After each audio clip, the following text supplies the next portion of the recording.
Hello? Hold on a second.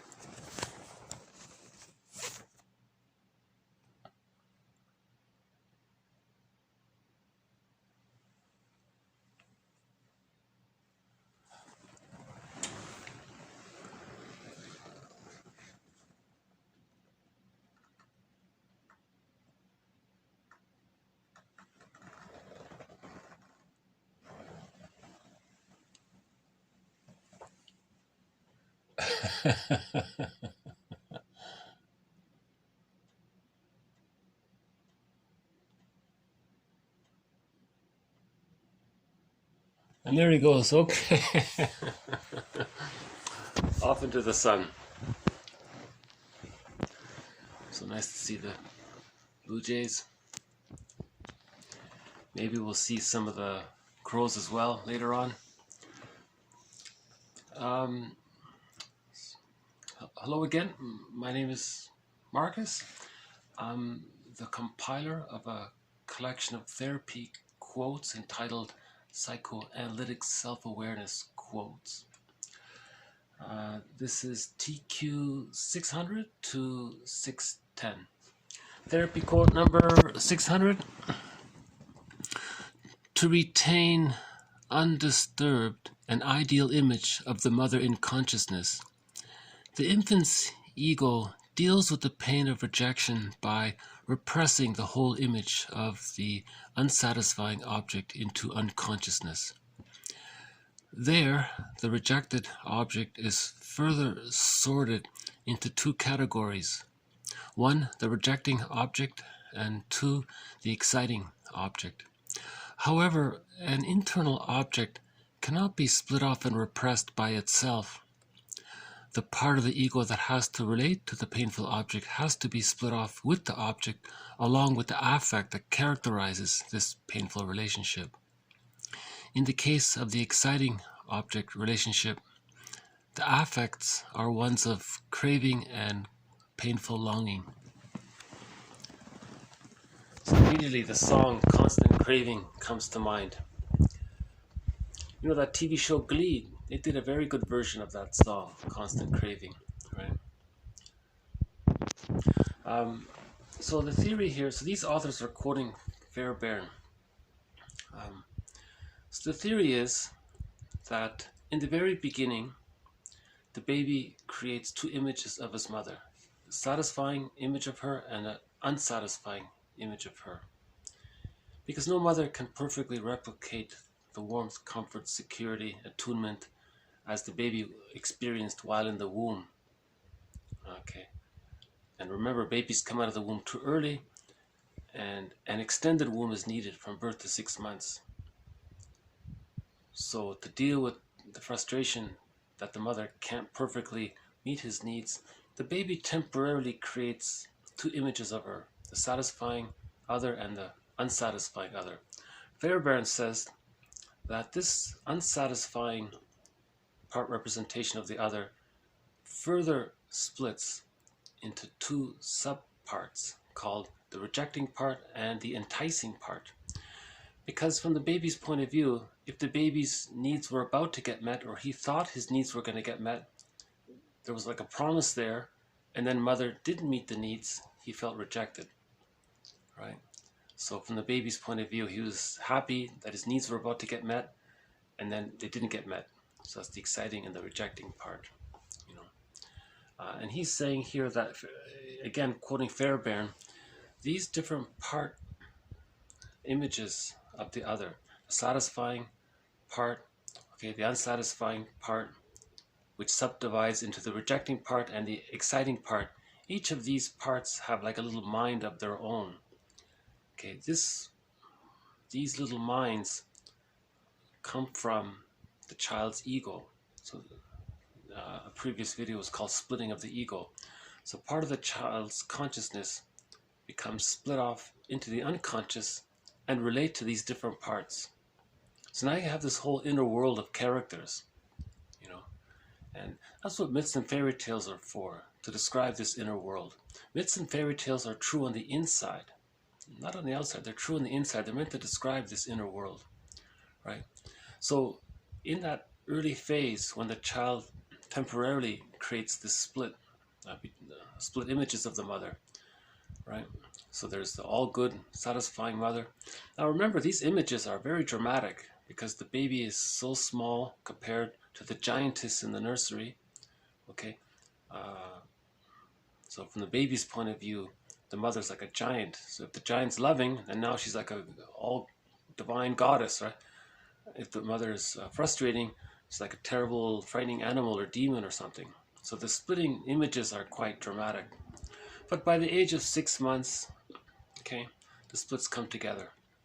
They're able to come together because the loving memories outweigh the frustrating memories, allowing the child to see reality. So the splits come together.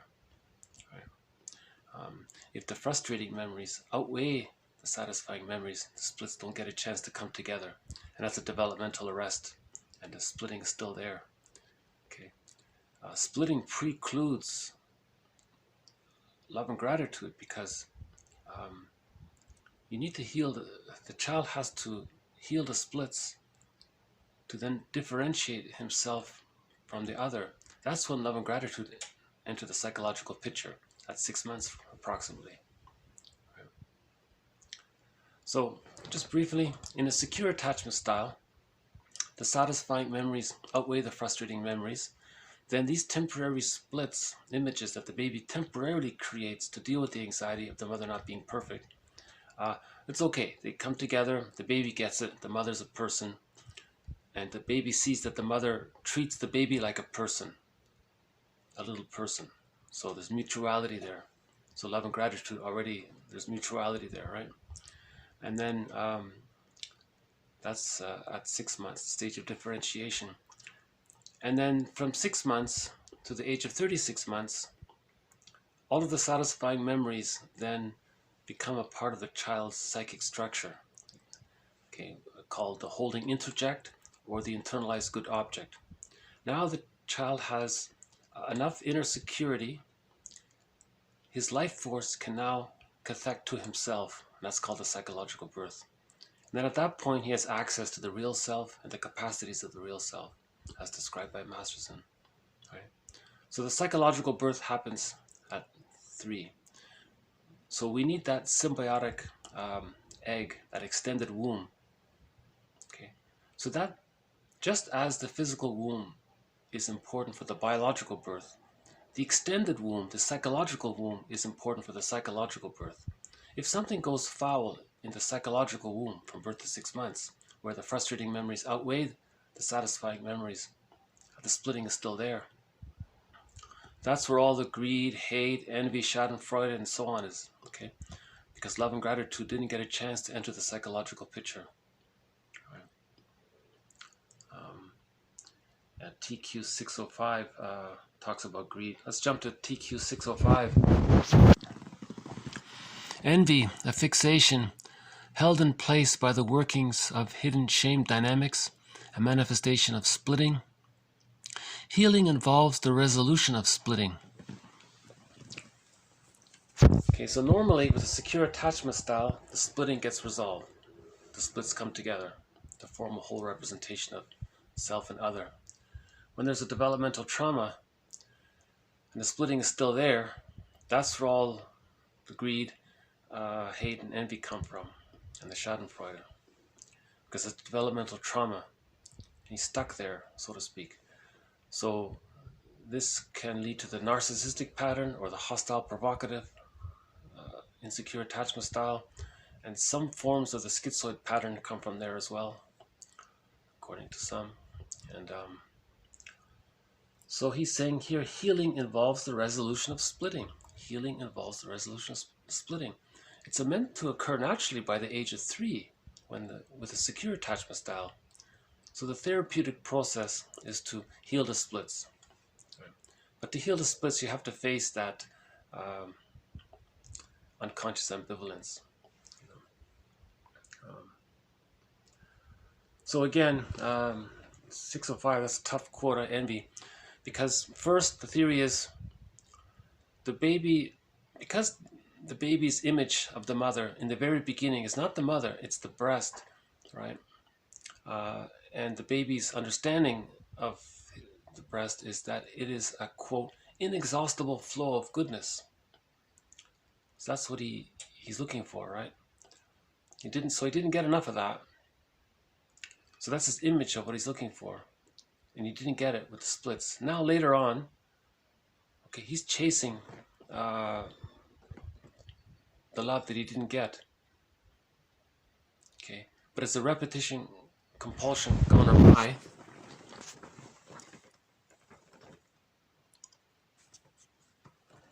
this seems to be one of the younger ones. Okay, there he goes.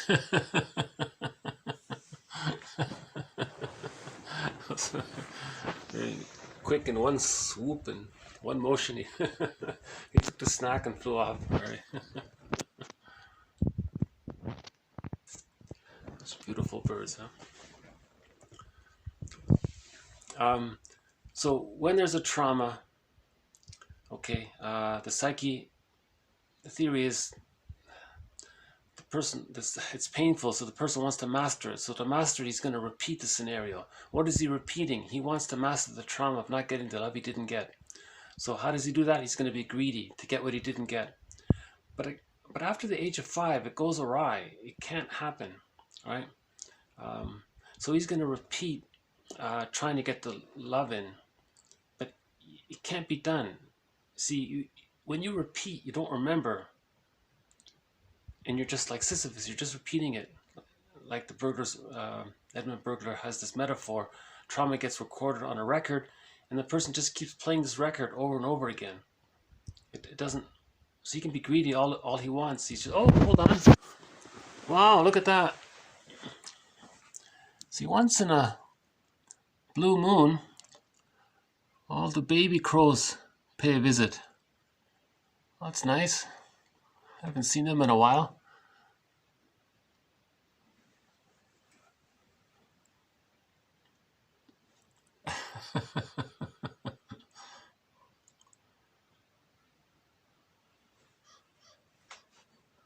Oh, they're so cute, huh? That little baby.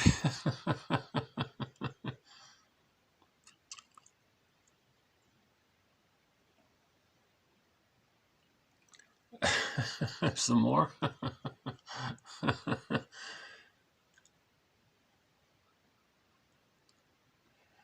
Okay. One little baby crow is going to make it to the table.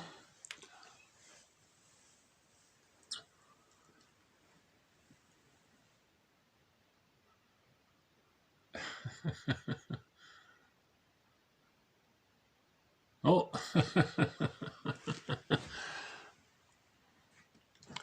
Okay. And there they go. Okay. Some of them. Well, it's nice to see all the little baby crows.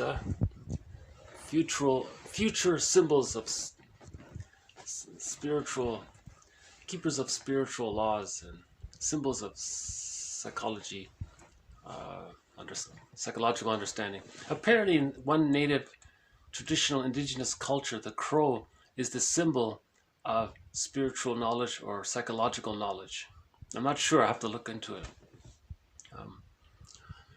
Okay, so no one can go back and no matter how greedy he is, no matter how greedy the person is, no one can travel back in a time machine to undo and get the love that he didn't get. So he's going to keep repeating it like Sisyphus. He's going to be greedy, try to get it all in. And at the same time, he's chasing what he thinks is an inexhaustible flow of goodness. So he's more motivated. He's chasing a confusing image, and he's in the repetition compulsion. And in a previous quote, it said that when a person is caught in this greed, it's no longer about taking it in, it becomes amplified. Now he wants to possess it and own it. Now he wants to possess it, even if the act of possessing it destroys it, because he's so greedy and aggressive and hungry, right? It's the baby's enraged, he didn't get fed properly and all this, right? So there's the theory about greed. And it keeps on, he's never happy because he's chasing a symbol, he's chasing a fantasy. Oh, hold on a sec. One of the little babies here. Oh, you're scared. I don't know. I think his buddy accidentally frightened him off or something. I don't know. Or he told him it's time to go or something. I don't know. um, so, okay, when there's a developmental trauma and the splitting is still there, love and gratitude don't get to enter the psychological picture. The person is still caught with greed, envy, and hate and Schadenfreude. So the person, so that's the narcissistic pattern and the hostile provocative pattern. They're going to be greedy. If they can't get what they want, seeing something good or any representation of something that's good is going to remind them of what happened. That's going to be, they don't want to be reminded of it. So envy is hatred of the good. They don't want to see the good, so they'll disparage the good or put the good down, right? And if they see that the good has been damaged, they feel gleeful, because I think that's where Schadenfreude comes from, because they don't want to, it's the stress relief of having all of this greed and envy, this grenvy, and you see it, you can't get it, you're more frustrated, then you see it gone then or damaged, then you feel better. So what a sad state of affairs for the baby to not get his basic feeding needs met, right? That's why a previous quote said, it's better if the mother breastfeeds because it'll help her to be attuned to the baby's needs, to have that rhythm. If the person's using a bottle and they're following a schedule and all that, whoa, it's much harder for the satisfying memories to outweigh the frustrating memories. Chances are it could be the other way around, right? So, plus two with the narcissistic pattern, the person's life force is connected to the rejecting image of the mother. Then the person identifies with the rejecting image of the mother. Okay, life force is pleasurable, but if it's connected to the rejecting image of the mother, now then when he's rejecting greedy, envy, schadenfreude, he feels pleasure in that, right? So that's some people with the narcissistic pattern or the hostile provocative style, they'll say the only pleasure they can get is by through schadenfreude or hate and all this. So it's a tough topic, right? So that's why, okay, of course, TQ 605, this is a fixation is held together by the workings of hidden shame dynamics. So no, it's too painful to feel that. See, in the mourning process, you gotta feel some of that. You see, it's too painful. So the narcissistic pattern is a defense against feeling that, right? You identify with the aggressor, and then you don't have to feel it because you're always in the one-up position. The mother was in the one-up position. The baby still has unresolved infantile megalomania. When the splitting is there, infantile megalomania is still there. Infantile megalomania only gets resolved at the age of 3 with the secure attachment style and the psychological birth. Temporarily, okay, so again with that, in the womb, the baby thinks, we imagine it's as if he were to have thoughts about his experience, we imagine it would be as if he thought he were like a little god. All of his needs were met. He's so important. Again, in the extended womb, the same thing is there. He thinks it's all about him. All of his needs get met, entitled, and so on. Now, if he's traumatized there, that's his psychic structure. He still keeps infantile megalomania going, right? So the narcissistic pattern is that infantile megalomania combined with the grandiosity of the image of the other as being so powerful. So now he's very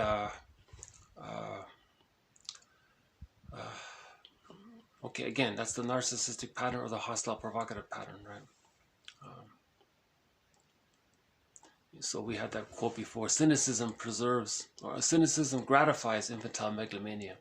So the cynic and the narcissist and all, the person with the narcissistic pattern, they're going to be negative and devaluing and look others in a one down way because it preserves their infantile megalomania, it preserves their attachment to the mother.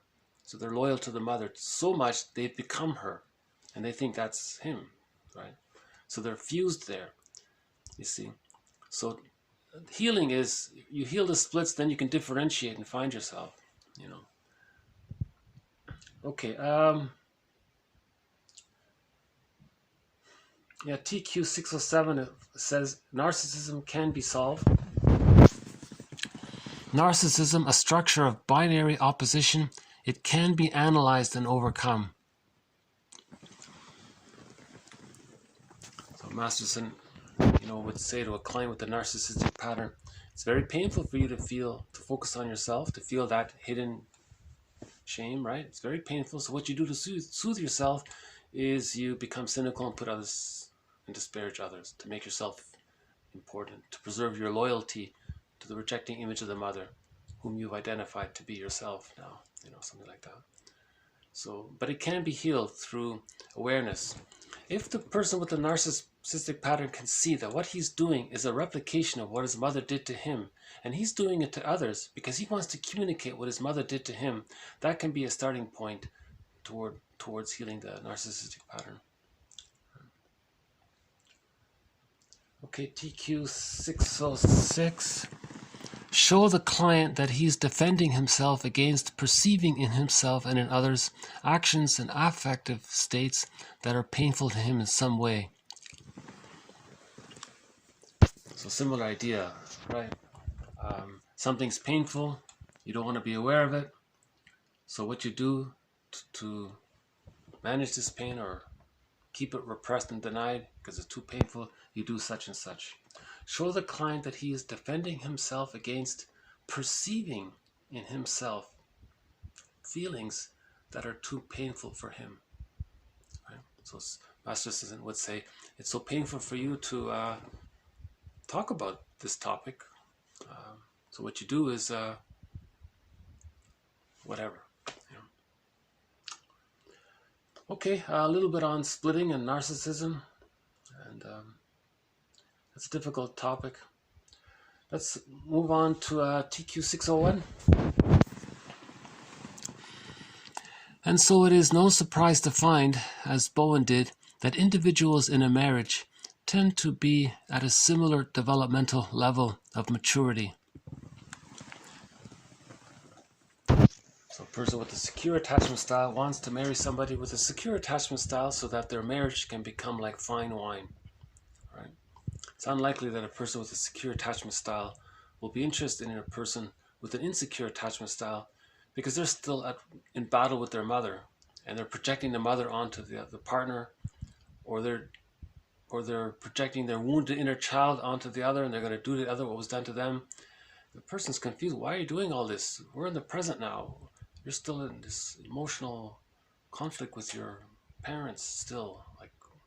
So he doesn't know how to help that. So I think he's not interested because he doesn't understand it and doesn't know how to help it. And he's maybe realistic. He's not a therapist. He can't really do all that. If he tried, I think he would have enough self-awareness to think that that person with the insecure attachment style is only capable of transference love. They're only capable of transferring their childhood situation into the present and replaying the childhood trauma to try to master it. The person with the secure attachment style says, gee, I want to move on with life. I want to have a partner and make our marriage like fine wine, not sour milk, that kind of thing. Sometimes I think related to this is connected to TQ 600. Oh, hold on a sec. Well, that was quick. He flew off just as I started to turn the camera. He flew off already. He was that quick. So remember before in TQ 600, the rejecting image of the mother is subdivided into the unsatisfying image of the mother is subdivided into the rejecting image and the exciting image. This exciting image, this constant craving, this longing, this hopeless romantic, right? So they're full of dreams of reunion and symbiosis and all that. They might be attracted to a person who's not aware of it, and the person who's not aware of their longing might be attracted to a person who is aware of the longing. So there may be that little connection there. TQ 602. This novelist's wish to so devastate his readers with, quote, horror, disgust, and outrage that they would have to affirm his grandiose self. Imaginary readers are, quote, both his mirroring audience and his victims. So the context there was this novelist, and he had infantile megalomania, and he wanted to preserve his infantile megalomania. He wanted to preserve his narcissism. Okay, so he's caught with the developmental trauma of splitting. So he's filled with greed, envy, hate, rage, schadenfreude, and all that. So how does he preserve his grandiosity? Okay, he wants to put himself in some kind of one-up position, and this particular author did it by shocking people, frightening them, scaring them, putting them down. That way, the author, the writer, was in his fantasy, was putting himself, was preserving his grandiosity, his infantile megalomania. I don't know why a reader would want to read this awful stuff, but because all that they're doing is helping the writer to preserve his infantile megalomania. That's all. That's why he's aggressive to. That's all he knows. See, love and gratitude enter the psychological picture when the splits come together and differentiation takes place. If that doesn't happen and he becomes a writer, a novelist, all he's doing is spreading all of his hate and anger and all that, creating scenarios around it and so on. And then people think the writer's so great or something, so, because he was so capable of frightening the reader or something. I don't know. So just one idea about that. So again, it's an extension of cynicism gratifies infantile megalomania. So this just got amped up a little bit. Okay, let's move on. TQ 603. A feeling of something missing at the core of the self arises from a poor mother-infant relationship in which the infant didn't feel cared for, loved, and lovable. Okay, so again, this refers to the holding interject. When the satisfying memories of the mother outweigh the frustrating memories, at the age of 3, the child internalizes those satisfying memories and they become a part of him. And that leads to ontological security, a sense of self. The life force is connected to the self. Robert Bly says, get the key out from under mother's pillow. Okay, so when you do, your life force is connected to yourself, and then you have access to the real self. Right? If a person says there's something missing, it's missing because the mother has to give the love. Then the child can internalize it and then love himself, and it's a part of him. Right? Okay, 604. It may be that the absence of the father or mother makes the initial symbiosis tighter and the separation harder.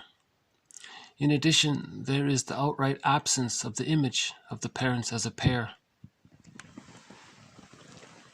The idea here was that maybe if it's a single mother situation or a single parent situation, the parent is more dependent on the child. The parent might use the child more because they're alone. So that deepens the symbiosis. If the parent has a partner, he may feel freer to allow the child to separate and individuate. I think that's what he's saying. Let's end on sort of on a light note. These have been heavy topics. I didn't realize these would be so heavy. We covered envy and developmental trauma, splitting, dysfunctional marriages. Okay, the novelist who scares people, but his motivation is to preserve his infantile megalomania, to preserve his supply of expressing his hate and envy. You know, one author says that when a person is expressing their hate, that's all they're doing, and their envy and their greed and all this negativity and putting people down, their cynicism, their sarcastic, this bitter banter and all this negative. You know what he's saying? That's a mirror reflection of the image the person has of thinking that the breast offered an inexhaustible flow of goodness. So he's spewing out all this hate. He's trying to say he wanted this flow of goodness to come in. That's a negative magic gesture. He's not aware of it. So that could be a point of healing the narcissistic pattern. If he's aware that all of his constant never-ending stream of hate, let's say, is his attempt to say, I wanted mother's never-ending stream of goodness. You see, something like that. But that'll be for a future video, I think. Let's end on a yeah, lighter note here. TQ 68. The best years of your life, okay? The best years of your life are the ones in which you decide your problems are your own. Okay, that's the moral revolution, right? You decide that I'm responsible for my own healing.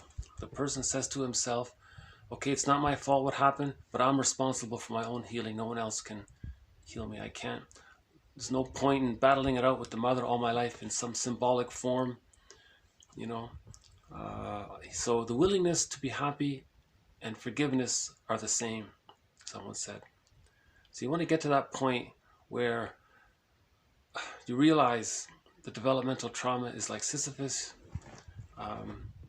and you want to heal that. So once you're willing to face that, to face the ambivalence, once you're willing to heal the splits, okay, then begins the best years of your life, you know, he's saying here. When you decide that it's up to you to heal the splits, man's main task in life is to give psychological birth to himself.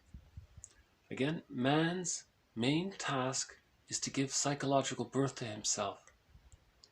Okay, so once you decide that, that's the beginning, right? That's the beginning of the psychological birth process. That's like the little conception there, you know, that's the beginning, you know, you're the best years of your life. So you're going to reparent yourself and because you've forgiven your parents. You realized the parents were caught in their dilemmas. There was good and bad with that. Unfortunately, more bad than good, or more hurt, or more unsatisfying memories than satisfying memories. Okay, that's what it is. Now the person says, well, I can repeat. Hold on.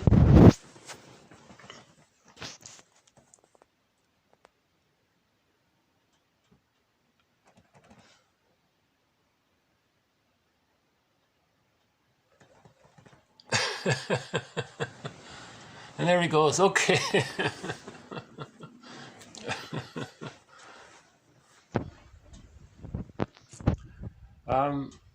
Okay, two more quotes. I want to end on a lighter note. I think this has been one of the heavier.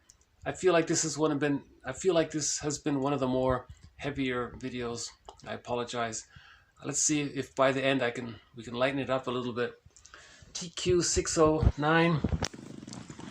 Knowing what you are not supposed to know and feeling what you're not supposed to feel. Okay, so that's part of the healing journey he's saying. So remember Robert Bly's metaphor. He says by the age of 5, so much of who we are gets put into this bag, which we drag behind us, this long bag. And then we spend the rest of our lives trying to get the contents of what's in the bag back into ourselves. Okay, the quest for wholeness, to reintegrate what we disowned in childhood back into ourselves. And we feel at home. Our feeling self went into the bag. Our ability to recognize that there is unconscious ambivalence towards the mother. Our ability to even see that or consider that, that's in the bag. So much is in the bag. This bag has also been called the shadow self, or the second self of the unconscious, the shadow soul, the alter ego, the stranger within. One poet says, it's the one who walks with you, who's not like you, but who is you. Okay. Another poet says, there's someone living my life and I know nothing about him. Okay, that's the second self. That's your unconscious self. It's a part of you. When we say know thyself, know the conscious self and know the unbewusst. The unbewusst is all that's unknown, the unconscious self. So know thyself means to know both. So that's the moral revolution, to know both and to synthesize the parts, to heal the splits. When we heal the splits and differentiate, the feeling self that was in the bag can come back into the self. Right? Then we have that ontological security and access to the real self. And then the blue bird of happiness appears when we have access to the real self. One of the capacities of the real self is aliveness of affect. Right? Lastly, 610. The bottom line is, be the love you never received. Be the love you never received. So that's a sort of a self-help quote there. Be the love you never received. That's a good self-help quote, I think. Be the love you never received. So you have to be aware of what you never received. Okay. And what do you need? And so Robert Bly says, read psychology every day. Psychology means study of the soul. So read it every day. That builds the ego. When you build the ego, you heal the internal object relations, which in itself strengthens the ego, as was said in yesterday's video. And then we're, as they say in TQ 605, healing involves the resolution of splitting. The goal is to heal the splits. If the split is still there, love and gratitude are missing, whole object relating is missing. Okay, relationships are dysfunctional. In marriages, they become conflict habituated, hostile, dependent, or there's emotional divorce in the marriage. At best, there's some kind of passive aggressive compromise. So the marriage is like sour milk, or it's bitter, that kind of thing. Splitting precludes the psychological birth and access to the capacities of the real self. Splitting precludes mourning, because if a person doesn't mourn, that can lead to complicated grief, aggravated grief, prolonged grief. That can lead to chronic sorrow. That can lead to pathological nostalgia, melancholia. That can lead to stress on stress. That can lead to the symptoms of PTSD, as one person explained, and that can lead also to one becoming a curmudgeon, as one person said, not an elder, right? Because they're caught in this unconscious battle with the mother, and they're repeating it in symbolic form throughout their lives. So healing involves the resolution of splitting. So if you heal the splits, then love and gratitude enter the psychological picture.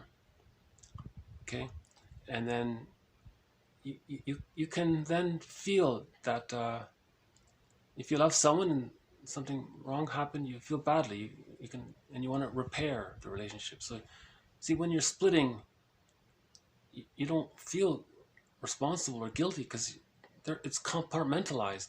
The good is there and the bad is there. You're seeing the bad. You don't realize, in splitting, you don't realize the mother is one person. The baby thinks it's two people. You see, there's the confusion. The mother's one person. People are just one person with different aspects. They're not different people, right? I think that novel, Jekyll and Hyde, tried to teach that point about splitting. And other self-help books, spin-offs of that idea, have tried to teach that idea of splitting. So with the heal the splits. When we heal the splits, the bluebird of happiness can enter when we heal the splits.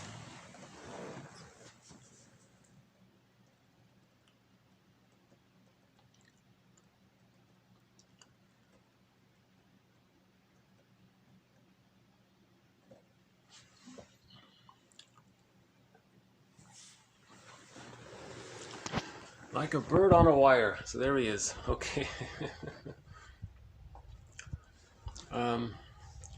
Who sung that? Arnold Neville, one of the Neville brothers. Aaron Neville, Like a Bird on a Wire. That's a good song, right? Should we play that? I don't have it set up. Yeah, he has a good, that album, Warm Your Heart, that was a good album. Is it Aaron? Aaron or Arnold? Arville or... Anyways, Neville. One of the Neville brothers. He has an album called Warm Your Heart. That's a pretty good album. Haven't heard it in a long time. But I think he's the singer of Bird on the Wire, I think. Yeah. I'm free associating here, okay. That's what journal writing's about. You free associate, and you face the ambivalence, you face the truth, then you heal the splits, and so on. Okay, I guess I'll leave it here. The quotes are posted below. So we've had a little bit more on object relations theory and infantile megalomania, splitting, and the envy that's from there. Okay, but narcissism can be healed. The best years of one's life are when we realize in which, okay, let me just read it directly.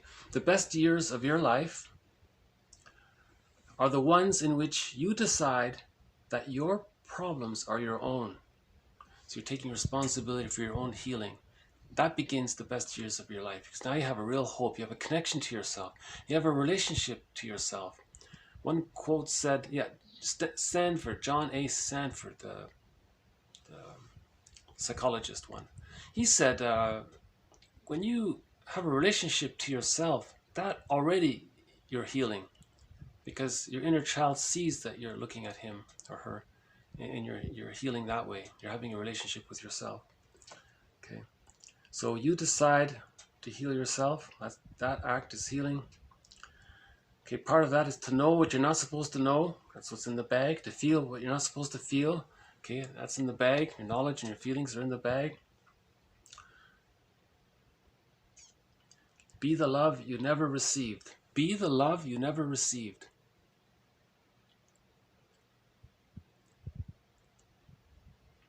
So just, yeah, you start to give to yourself the love that you now know that you needed, you know. And this appreciation, I think, can be found in all of these books written by codependents on codependency. It's all about articulating the love that the baby needed, you know. So now we know what we need to give to ourselves, kind of thing, right? Okay, I'll just end it here. So thank you very much. This has been TQ 600 to 610. More to follow. Bye for now.